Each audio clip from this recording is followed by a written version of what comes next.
நியாயப்பிரமாணத்தையே மீறுகிறான். நியாயப்பிரமாணத்தை மீறுகிறதே பாவம்.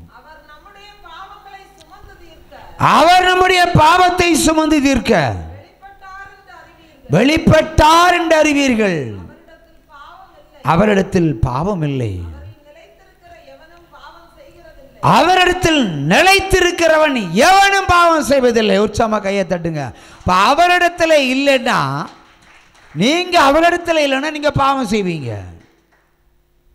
நீங்க அவர்கிட்ட இருந்தால் பாவம் செய்ய முடியாது. அப்போ நீங்க யார்கிட்ட இருக்கிறீங்கன்னு நீங்களே உங்களை யோசித்துக் கொள்ளுங்கள். நீங்க ஆராய்ந்து பாருங்க. பாவம் செய்கிறவன் பிசாசால் உண்டாயிருக்கிறான். நியாயப்பிரமாணத்தை மீறுகிறதே பாவம். இப்போ நியாயப்பிரமாணத்தின்படி நீங்கள் நடக்கலைன்னா நீங்கள் பாவிகள்.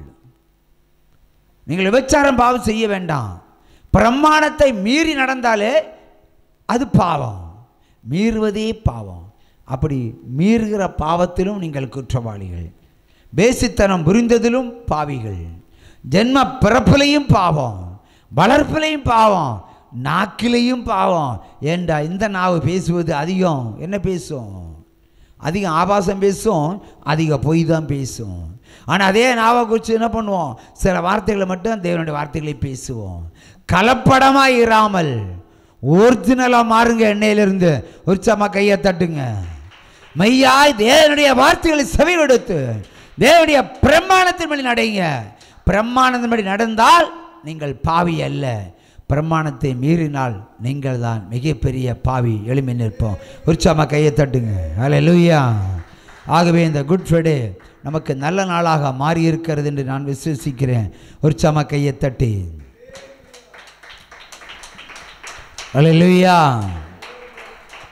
எப்படியோ பிறந்தோம், எப்படியோ வளர்ந்தோம், எப்படியோ இருந்தோம், எப்படியோ இருந்து கொண்டிருக்கிறோம் என்ற நிலைமைகள் இன்று மாறி இனி கர்த்தருடைய பிரமாணத்தின்படி நடப்போம்.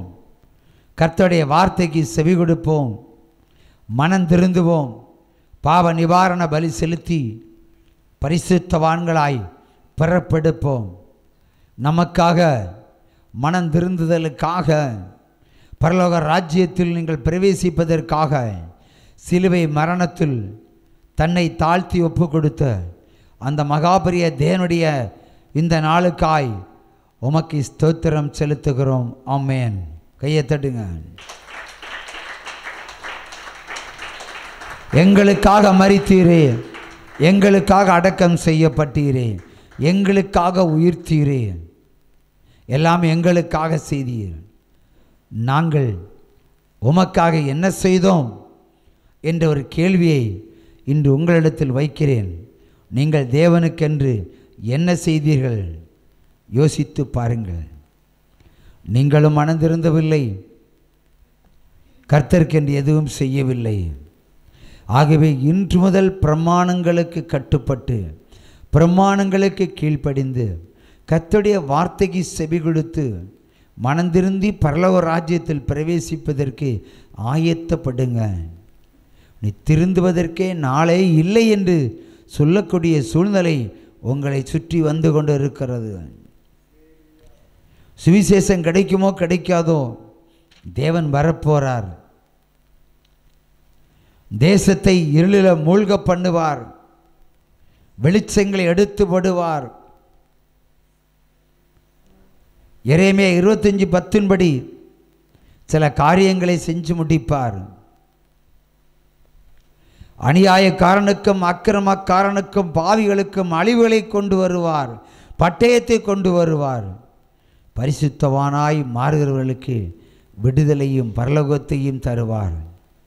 ஆகிய நாம் பிறந்தது வளர்ந்ததெல்லாம் உலகத்துக்காக இருந்தாலும் இன்று முதல் வாழ்வது கர்த்தருக்காக இருக்கட்டும். ஆமென். இந்த தெய்வம் நம்ம தெய்வம், நல்ல தெய்வம், மரண பரியந்த நடத்திடுவார். இந்த தெய்வம் நம்ம தெய்வம், நல்ல தெய்வம்.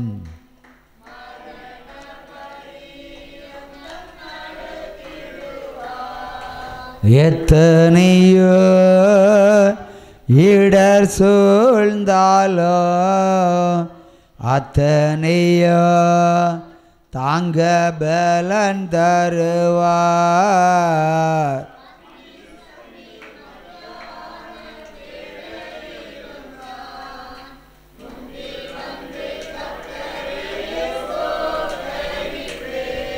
அல்லேலூயா, அல்லேலூயா, அல்லேலூயா. வருகின்ற ஞாயிற்றுக்கிழமை 10 மணிக்கு, சரியாக 10 மணிக்கு ஈஸ்டர் ஆராதனை. அல்லேலூயா. கலந்து கொள்ள விரும்புகிறவர்கள் கலந்து கொள்ளலாம். உற்சாகமாக கையை தட்டி அல்லேலூயா. இந்த நாளை தந்த தேவனுக்கு நன்றி சொல்லுவோம். ஆமென்.